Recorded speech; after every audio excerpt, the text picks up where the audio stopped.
वसुदेवसुतं देवं कंसचाणूरमर्दनं देवकी परमानन्दं कृष्णं वन्दे जगद्गुरुं कृष्णं वन्दे जगद्गुरुम्।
बड़े भाग मानुष तन पावा, सुर दुर्लभ सदग्रंथ न गावा।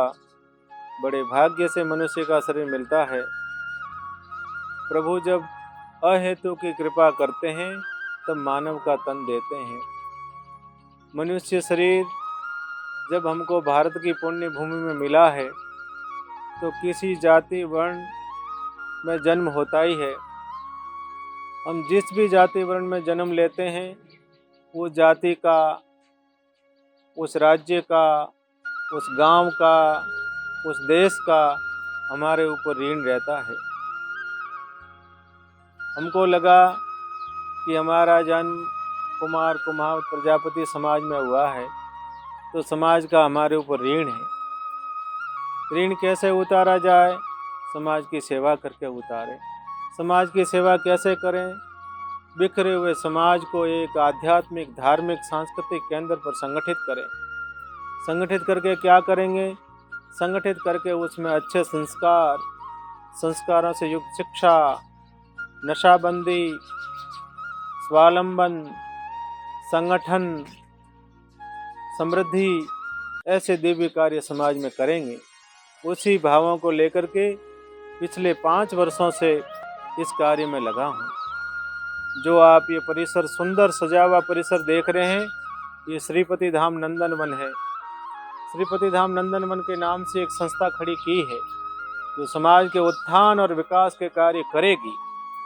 उसमें विशेष कार्य होने हैं, जैसे संस्कारों के लिए संस्कार केंद्र बनेगा, संस्कारशाला बनेगी। अच्छी शिक्षा के लिए बालक और बालिकाओं के लिए आवासीय विद्यालय का निर्माण करेंगे, जिसमें हमारी बच्चियां भी पढ़ें, हमारे बच्चे भी पढ़ें। शिक्षा तो आधुनिक हो पर संस्कार हमारे हो। जब संस्कारों से युक्त शिक्षा ग्रहण करके बच्चे यहाँ से पूरे राष्ट्र में जाएंगे, स्वयं का तो नाम रोशन करेंगे ही, उसमें परिवार का भी नाम रोशन करेंगे। जिस गांव से हैं गांव का नाम रोशन करेंगे, जिस राज्य से उस राज्य का नाम रोशन करेंगे, और जिस जाति में जन्मे हैं उस जाति का नाम रोशन करेंगे।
शिक्षा के बाद में आता है समाज में नशाबंदी हो, समाज का एक भी बच्चा नशे में न पड़े, व्यसन मुक्त समाज बने, उसके लिए हमने श्रीपति धाम के पावन परिसर को व्यसन मुक्त परिसर रखा है। यहाँ पर चाय तक का भी प्रवेश नहीं है। समाज में जहाँ भी हम जाते हैं, समाज के लोगों को यही निवेदन करते हैं कि समाज नशा से दूर रहें। नशा से स्वयं का तो नुकसान है ही है, परिवार का भी नुकसान है, रुपयों का नुकसान है। जहाँ कहीं बैठते हैं वहाँ नशा करेंगे तो स्थान को भी गंदा करते हैं, इसलिए नशा अच्छी चीज़ नहीं है। समाज में अच्छा संगठन हो। हम तो इसी भाव से आए हैं कि बिखरे हुए समाज को एक धार्मिक, आध्यात्मिक, सांस्कृतिक केंद्र पर इकट्ठा करें। जब समाज एक संगठित हो जाएगा तो समाज के बहुत सारे कार्य करने हैं वो सहज हो जाएंगे। हमने ये भी निवेदन किया है कि किसी भी समाज को आगे बढ़ना हो तो उसमें शासन में भागीदारी चाहिए, प्रशासन में भागीदारी चाहिए। प्रशासन में भागीदारी तो मिलती है अच्छी शिक्षा से और शासन में भागीदारी मिलती है संगठन से। जब संगठित हो जाएंगे, अच्छी शिक्षा आ जाएगी, अच्छे संस्कार आ जाएंगे और नशाबंदी हो जाएगी, स्वावलंबन आ जाएगा, समृद्धि आ जाएगी, तो सुंदर समाज का निर्माण हो जाएगा। भक्ति प्रधान समाज का निर्माण करना है। वैसे तो हम साधु बनने के बाद में सारे समाज हमारे अपने हो गए, पर जिस जाति वर्ण में जन्म हुआ है उसका कार्य करने के लिए हम तो प्रस्तुत हुए हैं। और इस परिसर में हिंदू मात्र को आने का अधिकार है। ऐसा नहीं है कि जिस जाति का वर्ण के लिए कार्य कर रहे हैं वो ही आ सकते हैं। यहाँ पर हिंदू मात्र दर्शन करने का, प्रसाद पाने का, रुकने का सभी का समान अधिकार है। आकर के आराम से इस स्थान का आनंद लें।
श्रीपति धाम हमारे आने वाली भावी पीढ़ी के लिए उत्थान और विकास का माध्यम बने। उत्थान, समाज के उत्थान और विकास की योजनाएं बने। उस योजनाओं को समाज के अंतिम व्यक्ति तक जाए, ऐसा हम सभी लोग प्रयास करेंगे। इस श्रीपति धाम से जुड़ने के लिए समाज का प्रत्येक व्यक्ति नियमित 1 रुपया निकाले। इस धाम से जुड़ने के लिए अक्षय भूदान की योजना चलाई जा रही है, उसमें सभी लोग अक्षय भूदान में सहयोग करें। निर्माण का कार्य भी प्रारंभ किया जाएगा। उस निर्माण के कार्य की प्रारूप आप सभी के सम्मुख रखा जाएगा। उस समय आप सभी निर्माण में सहयोग करें। यहाँ पर निरंतर गौ माता की सेवा होती है। गौ माता की सेवा के लिए चारा, दाना और भी जो उनकी सेवा में सामग्री लगती है उसमें आप सहयोग करें। वर्तमान में यहाँ पर 25-30 कर्मचारी काम करते हैं और सुंदर सुंदर वृक्षों का रोपण हो रहा है, तो वृक्षारोपण में आप सहयोग कर सकते हैं। जल के संरक्षण में आप सहयोग कर सकते हैं। ऐसे अनेक योजना है जिसमें आप इसमें सहभागी बन सकते हैं। ये स्थान आपके और हमारे सभी के लिए है, इसलिए हम सभी को तन से, मन से, भाव से इस श्रीपति धाम से जुड़ना चाहिए। जुड़ करके समाज के उत्थान और विकास के कार्यों में अपनी महती भूमिका निभानी चाहिए।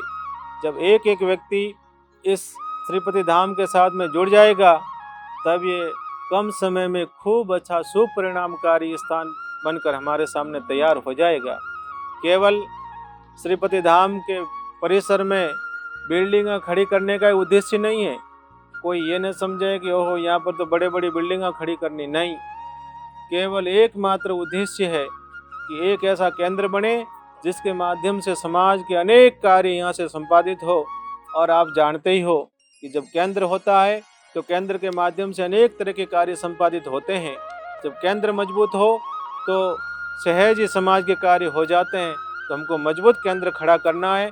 उसमें आप सभी को सादर आह्वान पूर्वक निवेदन करता हूँ कि आइए आप और हम मिल करके समाज के उत्थान और विकास में अपनी अहम भूमिका निभाएं और अपने मानव जीवन को और समाज में जन्म लेना भी सार्थक करें। जब हम एक एक व्यक्ति इस कार्य में लग जाएगा तो समाज के लिए कोई कार्य दुर्लभ नहीं होता है, कठिन नहीं होता है।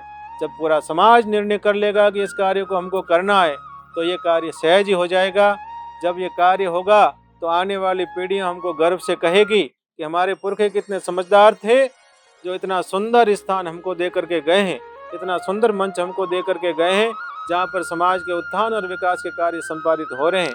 हमको तो एक ऐसा राजमार्ग बनाना है जिस मार्ग पर आने वाली पीढ़ियां गर्व से चले और समाज के उत्थान और विकास में सभी लोग सहभागी बने और अपना लक्ष्य प्राप्त करना है, उस लक्ष्य को सहज ही प्राप्त करें। इन्हीं भावनाओं के साथ में आप सबको पुनः आह्वान करता हूँ कि आइए आप और हम मिल करके उन्नत समाज, सभ्य समाज, भक्ति प्रधान समाज, व्यसन मुक्त समाज, समृद्धिशाली समाज, स्वावलंबी समाज और संगठित समाज, सुशिक्षित समाज, संस्कारवान समाज का निर्माण करते हैं। आप सब लगिए मेरे साथ में। मैं आपको वचन देता हूँ कि आप और हम मिल करके सुंदर सुंदर सुंदर कार्य संपादित करेंगे। इन्हीं भावों के साथ मैं आपको खूब खूब साधुवाद।